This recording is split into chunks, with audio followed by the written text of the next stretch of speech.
네, 여러분 안녕하세요. 오늘은 영어 학원에서는 말해주지 않는 영어 학습이 정말 필요한 3가지에 대해서 말을 해볼게요.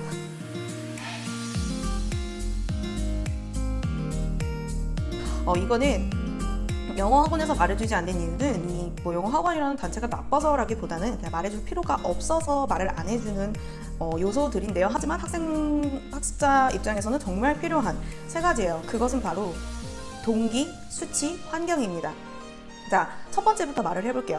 이 동기 조절은, 이 모티베이션은 굉장히 중요해요. 누구나 그 영어 학습을 처음 시작할 때 각자의 동기가 있죠. 다양한 토익이 될 수도 있고 영어 회화가 될 수도 있어요. 그 회화가 비즈니스 회화가 될 수도 있고 이제 아이를 키우기 위한, 육아를 위한 회화가 될 수도 있는데, 여기서 제가 말을 하고자 하는 모티베이션은 설정하는 것보다 유지하는 게 훨씬 더 중요합니다. 왜냐하면 이 모티베이션은 말 그대로 사람을 움직이게 만드는 어떤 거예요. 근데 그것을 vice versa, 반대로 하면, 역으로 하면 그 사람의 움직임을 꺾을 수도 있습니다. 양날의 칼을 갖고 있는 게 모티베이션인데, 특히 이 동기가 외적 동기 때문에 설정이 되었을 경우에 오히려 독이 되는 경우가 많아요. 그래서 예를 들면 이런 거예요. 요새 이제 6개월 만에 원어민 되는 미드 프로그램이 굉장히 많잖아요. 네, 근데 사실 이건 개인적으로 6개월 만에 원어민처럼 될 수 없고요. 네, 없습니다. 없고. 그런데 이제 그 광고를 보고 내가 시작을 했어. 근데 6개월 만에 내가 안 되지, 당연히 안 됐잖아. 그러면 이제 더 이상 내가 학습을 진행할 수 없어요. 이미 그 동기가 다 사라져버렸고, 나는 이제 거기서 이제 좌괴감까지 몰려오기 때문에 여기서부터 이제 학습을 진행하기가 그 누구라도, 내가 의지가 없어서가 아니라 그 누구라도 힘이 드는 상태가 돼요. 이거와 비슷한 사례가 굉장히 많아요. 우리 주변에 보면 한 달 만에 토익 900점 맞았다는 사람, 원어민처럼 회화를 한다는 사람 너무너무 많잖아요. 하지만 그것은 정말 그 광고 표면에 올라와 있는 정말 1%에 해당하는 이야기고, 실례로 실제 생활에 들어가 보면 굉장히 다양한 사람들이 있죠. 예를 들면 요새 그렇게 뭔가 공격의 대상이 되고 있는 콩글리시, 그러니까 말 그대로 이제 한국어를 영어로 이제 바꿔서 말을 하는 그런 영어로 투박한 발음으로 외국계 회사에서 임원으로 정말 경영을 잘 하시는 분들도 계시고요. 본인만의 페이스로 토익을 1년에 걸쳐서 점수를 만든 학생도 있고요. 토익만 몇 년을 잡고 있었던 학생도 있고요. 이렇게 각자의 실력과 각자의 환경이 백인백색이기 때문에 나의 동기를 내 내적 동기로 설정을 해야 합니다. 이 내적 동기라는 것을 구체적으로 말을 하면 내가 정한 기간 안에 지킬 수 있는 목표가 되겠죠. 지금 나를 기준으로 내 실력을 차분하게 파악을 해서 내가 정한 기간 안에 지킬 수 있는 목표를 정하는 것이 중요하다. 그리고 다른 사람은 신경 쓰지 말 것. 세상에는 백인, 백색의 영어 공부 방법이 있습니다. 두 번째, 인간은 환경의 동물입니다. 내가 아무리 정말 의지력 최고조인 사람이 아니고서야 방에 침대 있고 만화책 있고 TV 있는데 온전히 그 공부하기가 어려워요. 그죠? 그리고 우리가 영어 학원에 가는 궁극적인 본질적인 이유도 사실 이 장소 때문이에요. 일단 거기에 가는 시간, 학원비, 그리고 그 해당 영어 선생님이 잘하고 못하고를 떠나서, 유무를 떠나서 나랑 맞을지 안 맞을지 모르는 그 위험을 감수하고 영어 학원에 가는 이유는 그 장소에 가면 내가 공부한다, 나는 공부를 지금부터 할 것이다 라는 이 시스템이 온몸에서 작동을 하기 때문이에요. 우리가 도서관이나 독서실을 가는 이유도 마찬가지죠. 그래서 사실 이 영어 학습을 하는데 영어 학원보다 더 중요한 게 내가 영어를 공부할 수 있는 고정적인 장소예요.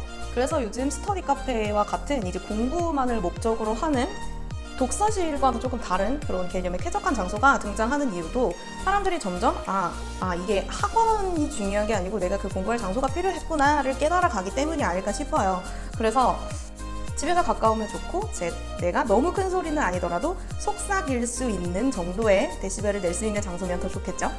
세 번째, 인간은 수치의 동물입니다. 이 수치는 아까 이 모티베이션을 유지하는 것과 또 관련이 있는 내용인데요.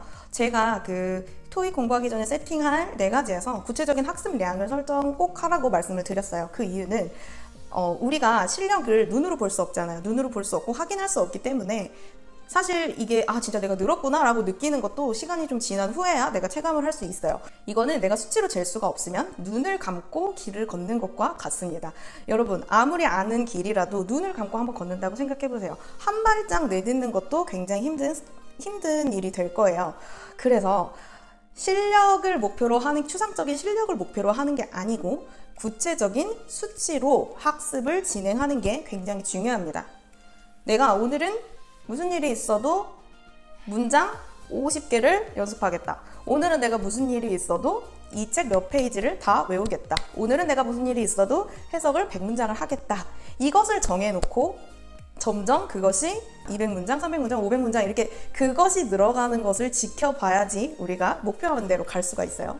자, 이렇게 나한테만 찰떡으로 맞는 내 내재적, 내 내면에서 설정한 목표를 세우고 정해진 장소에 가서 아무런 생각 없이, 고뇌 없이, 즉 내 뇌를 더 이상 피곤하게 하는 것 없이 정해진 과제를 하다 보면 어떤 일이 일어날까요? 가장 큰 효과는 바로 자율성이 생기기 때문에 매일매일 그렇게 하는 게 바로 내 목표고 내 선택이고 나의 성취이기 때문에 이게 만약에 내가 정해진 기간 안에 뭐 안 됐다, 생각만큼 안 나왔다 하더라도 크게 실망하지 않아요.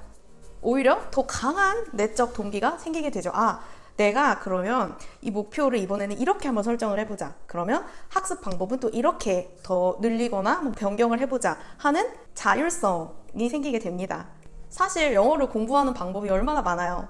뭐 쉐도잉을 해라, 무엇을 해라, 문장을 통째로 외워라, 그냥 정말 영어 학습이라는 게 이렇게 있으면 거기에서 아주 조금을 차지하고 있는 어떤 외적인 요소에 불과한 거죠. 그렇기 때문에 여러분들이 꼭 이 세 가지를 설정을 하셔서 학습을 하셨으면 좋겠고, 그리고 더 경제적이잖아요. 일단 더 싸잖아요. 싸고 내 성취도도 늘릴 수 있고 자율성도 기를 수 있는 이것들을 꼭 설정을 해서 영어 학습에 도움이 되시길 바랍니다.